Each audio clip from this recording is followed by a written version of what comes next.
Along the path we parted ways. I walk the night, you tread the day, and we forgot we slept in knots all on the sunset coast.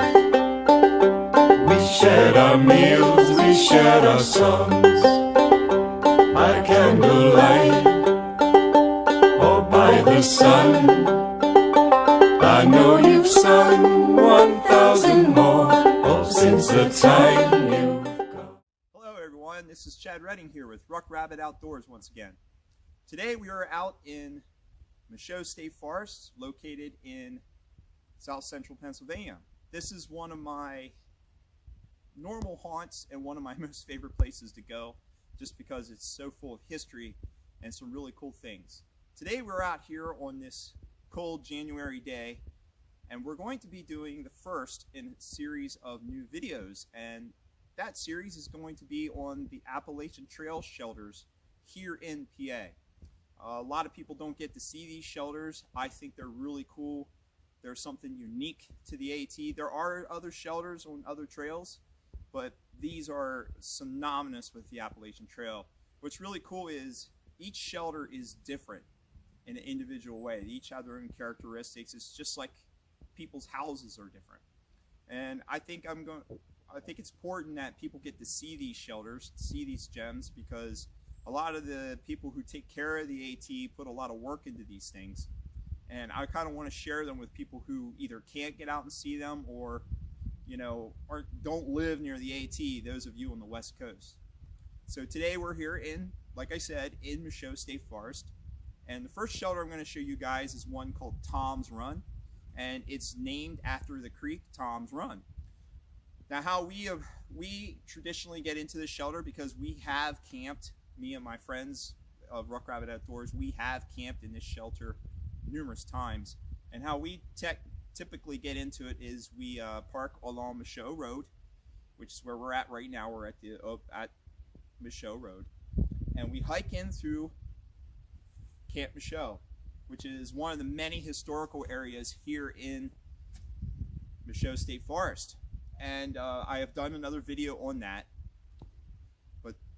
and so check that out if you haven't seen that one before.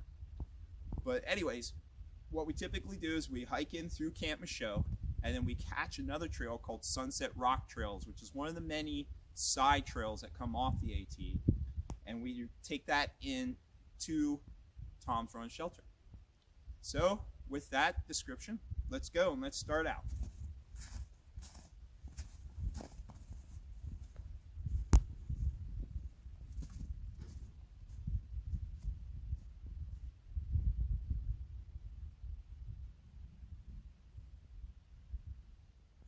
Okay, we're walking along the what would have been the main entrance to Camp Michaud. This was probably a road at one time. This would have been the main thoroughfare. There's the old fountain. That was actually a fountain at one time. But this is the way that we go into Tom's Run. So we're making our way through the middle of Camp Michaud here.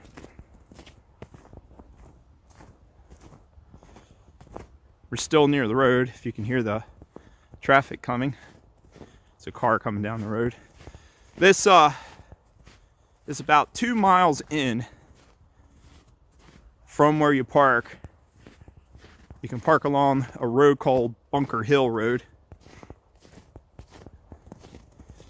And going this way is probably the easiest way to get into Tom's Run.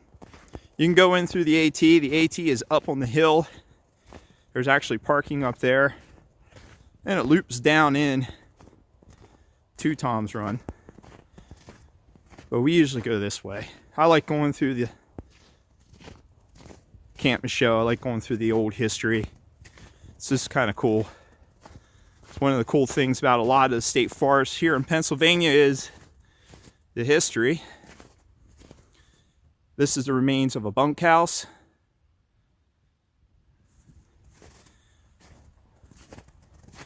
what's cool about being here in the winter times, you can actually see things.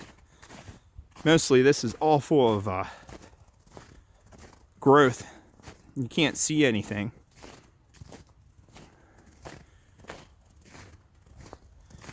You can hear Tom's Run down there. There's a little pond down there. Used to be like one of the swimming areas.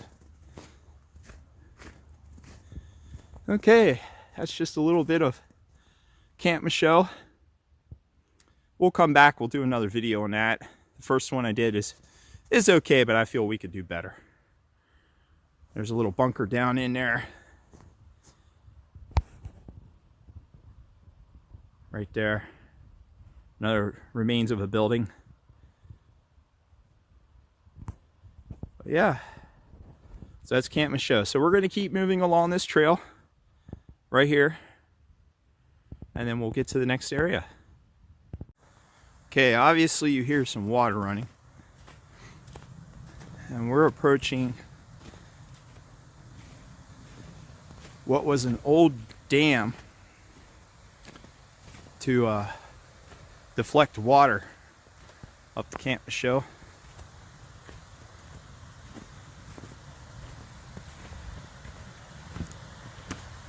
Just crossed one little bridge. And you can see the bigger bridge. This is the dam. Little pretty waterfall, man-made, but still pretty. And this is beautiful icicles. If you can handle the cold and you can enjoy hiking in the snow or in the cold, you get to see cool things like this in the wintertime. So this is kind of the border of Camp Michelle. This is Tom's Run right here. And once we cross there, we're going to hit an old mountain biking trail, which this was an old road going up this way. We'll hit a little bit of a short area of a mountain biking trail, then we'll hit Sunset Rocks Trail. There's my son Chase, my cameraman. He's out with me today. So, okay. Okay, here we are on the next section of trail that we're going to be traveling down. As you can see from the blue blazes, we are now on Sunset Rock Trails. So this will go back towards the AT. We'll follow this the rest of the way in towards the Appalachian Trail. And we came in off of that mountain bike trail over there.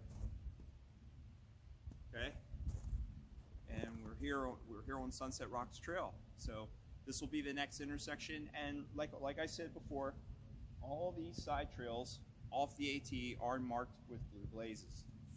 Okay, let's go. Keep going.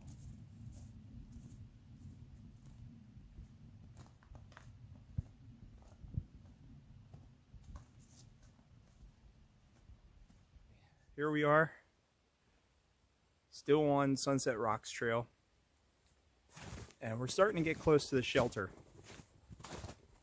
And one of the ways you can tell is you can start to hear water, because we're getting closer to Tom's Run once again. Also, the landscape changes a little bit. You can see these little scrubby plants back here. That's actually blueberry bushes. There's tons of it all around Michelle here, especially on the higher, what they call the flat rock areas. When you start to see that, you know you're getting close to Tom's Run shelter. There's none of that in the woods that we just passed through. And you can still see the blue blaze there. So we're still on Sunset Rocks Trail. So when you see that and you start to hear some water, if you're tired, you can get a little hope, because you're starting to get close to the shelter. Just went over a log there. When you're hiking in the snow like this, you really got to be careful, because sometimes there's stuff underneath the snow that you don't see, such as rocks and logs. Especially here in Pennsylvania, AT hikers call PA Rocksylvania. It's not because that the rocks are huge. They're just very, very plentiful. So a lot of the trails, especially these side trails, have a lot of little rocks in them. So as you move along here, you just got to be careful. So, all right, I'll get back with you here in a couple minutes. We're almost there.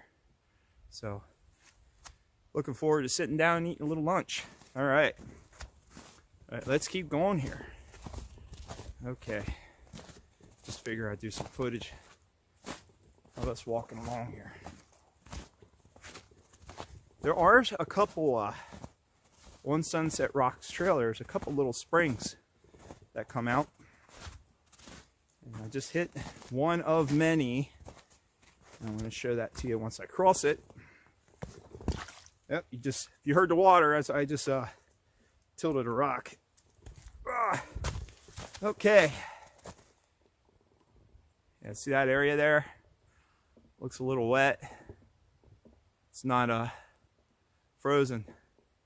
That's one of the springs that cross the trail. There's a lot of springs on these trails. Okay. All right, let's keep going here. Okay, we have just come in off of Sunset Rocks Trail, as you can see by the sign there. For those of you who don't know, there's a lot of people that do, but there are some who do not know. Anytime you see a double blaze like that, that means a change in the trail. It could be just a change as in the end of the trail, or it could be a turn.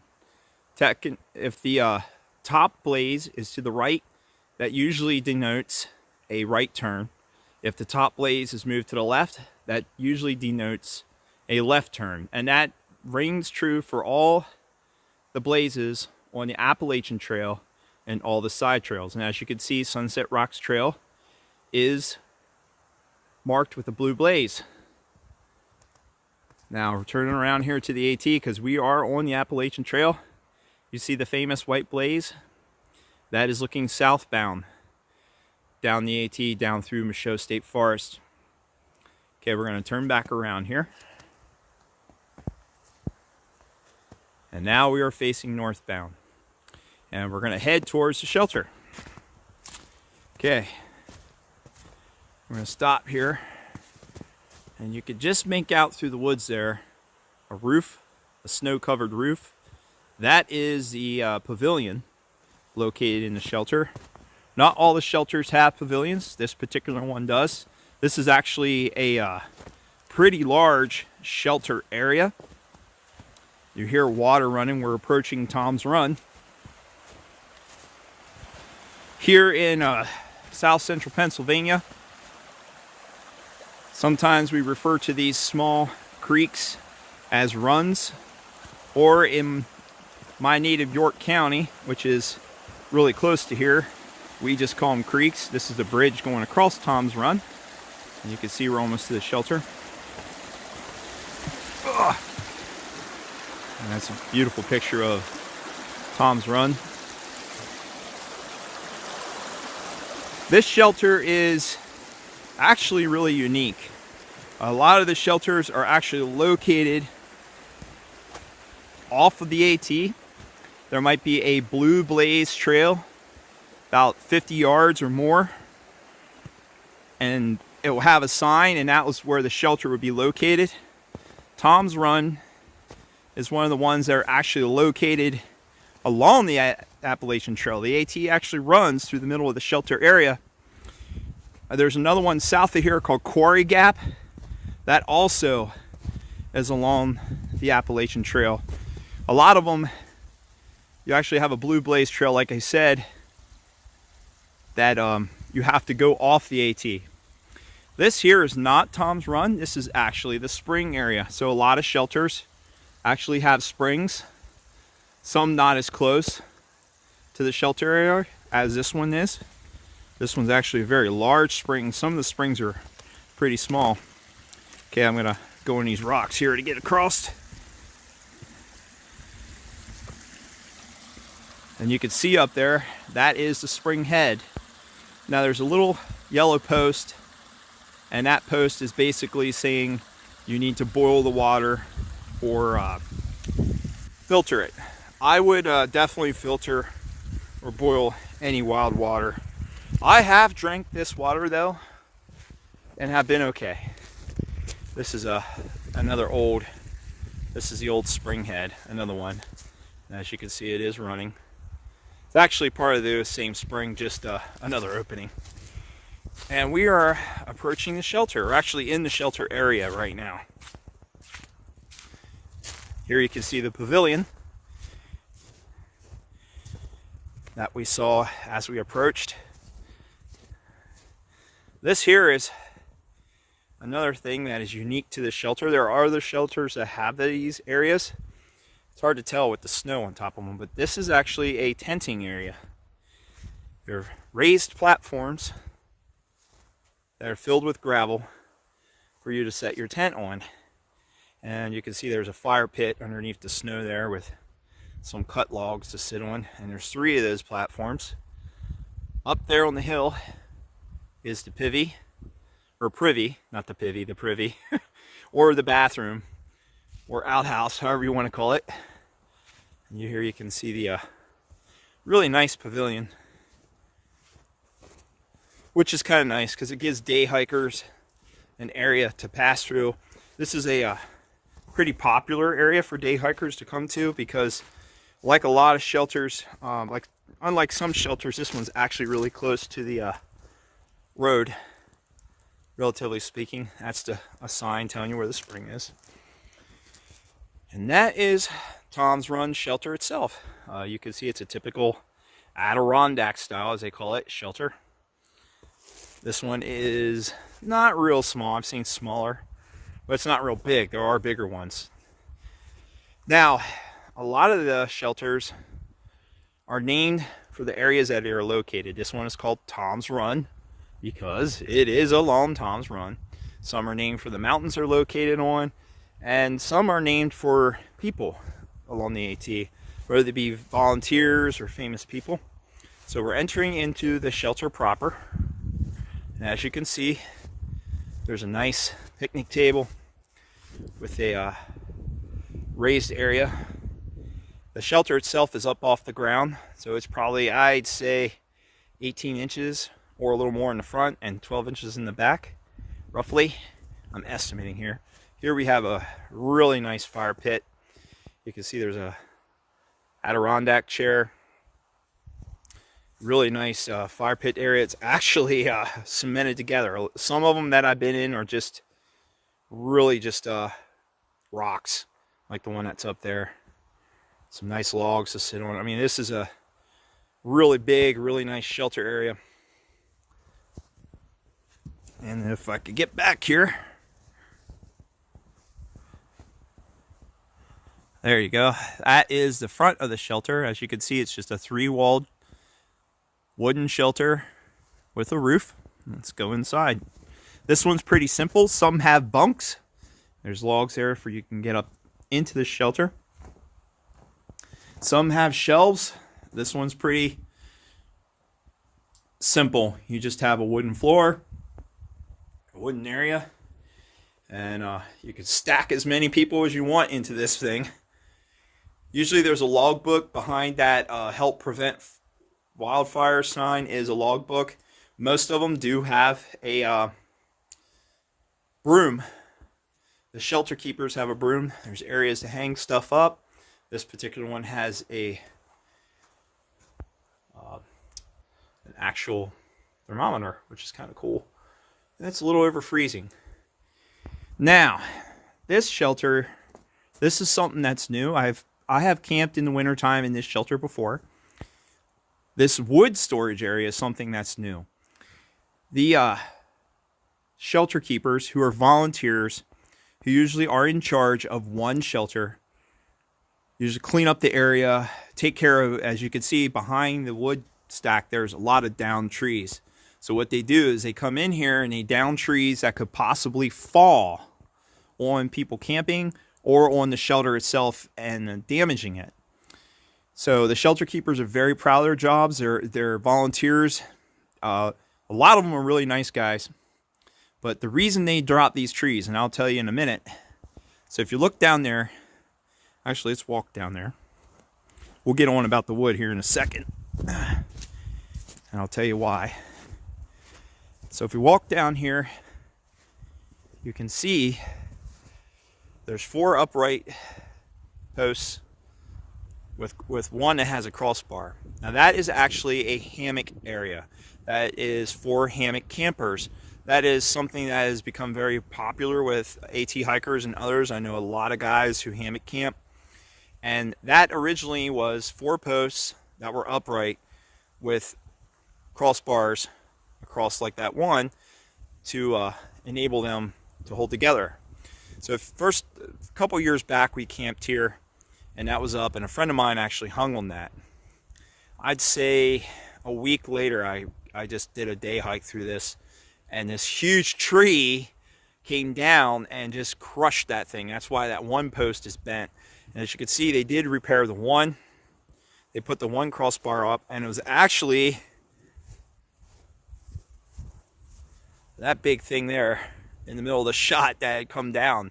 You can see it's still there. So because of that, that's why the shelter keepers will cut down trees that are dangerous so people don't get hurt out here and it doesn't damage the shelter. This is another camping area, as you can see. Adirondack chair. This is the hammock area. Here we have some more tenting area. This is a bigger one. You can actually kind of see the one there. You can see the wood sticking out for the platform. The fire pit, that one's just metal. A lot of them are just made with rocks. And there's 4 platforms here. And then another thing about these shelters, a lot of them will either have in the back of the shelter a bear box, what they call it, which is basically a metal box that you can lock up to keep your food in, to keep the bears and other critters out. Or they have this post here. As you can see, there's multiple spikes on, and what that is to hang your food up. These shelters, being that they are places where people come, whether it be hang out and they're eating food, and people do their business and so on and so forth, do attract rodents. So that is a major problem with these shelters. You will have rodents and other creatures that are attracted by the smell of food, and people, a lot of small animals, they realize they smell smoke and they're like, oh, people are here, so there's food. So it's very important to hang your food up or put it in a bear box. We, in general, even when we wild camp, we're in the middle of nowhere, we always hang our food up, and we don't eat where we sleep. Do not put food in your tent, or you might wake up with a raccoon on your chest. That has happened to somebody. Here, once again, we see this wood storage area. And that's something that I found that is unique to the shelter, and is something that is actually relatively recent in my memory. It's been a few years since I've been here, but these were not here before. A lot of times the shelter keepers, depending on who they are, do not like you to stack wood, especially near the shelter. And the reason being is a pile of wood is a living area for rats, chipmunks, and other creatures that are more than happily chew through your hard-bought gear. So that's really cool that they have that they actually have firewood available, and you can see that's really awesome. A lot of times in these shelter areas, there is no firewood. We came in here one time to do winter camping, and these trees weren't down, okay? And these are pretty big trees, as you can see. And there was no wood within, oh my God, a football field or more, 100 yards of this whole area. There was no wood to be had. I actually had to go to the top of that mountain up there to get wood, to find enough wood. So luckily, unlike most backpackers, we carry foldable saws and we carry axes or hatchets, and we're able to process our wood. So I dropped some dead trees, or grabbed some trees that were already down, that were dead, dragged them down or sectioned them up, and came down the mountain, and then we processed it up, bucked it down and split it up and made it big enough for us to use in the fire, because we were cooking and it was cold. It was February, many moons ago. So it's really cool that there's wood available here. I think that's awesome. So whoever the shelter keeper is for Tom's Run, thank you. I think that's really awesome of you. So we're gonna walk up here. And the AT, that's northbound, like I said. That's southbound. You can see the white blaze there by the pavilion. That's to mark the AT. And then up there on the hill is the privy, which is really important. And we'll go along, we'll talk some more about that when I actually go up and show you the privy. We'll walk around here, but this is Tom's Run Shelter. So really cool area, really cool place. Visited pretty often, because like I said, these shelters that are close to the road, close being like 2 miles or less, get visited by a lot of people. If you come in here and you use these AT shelters, these are first come, first serve.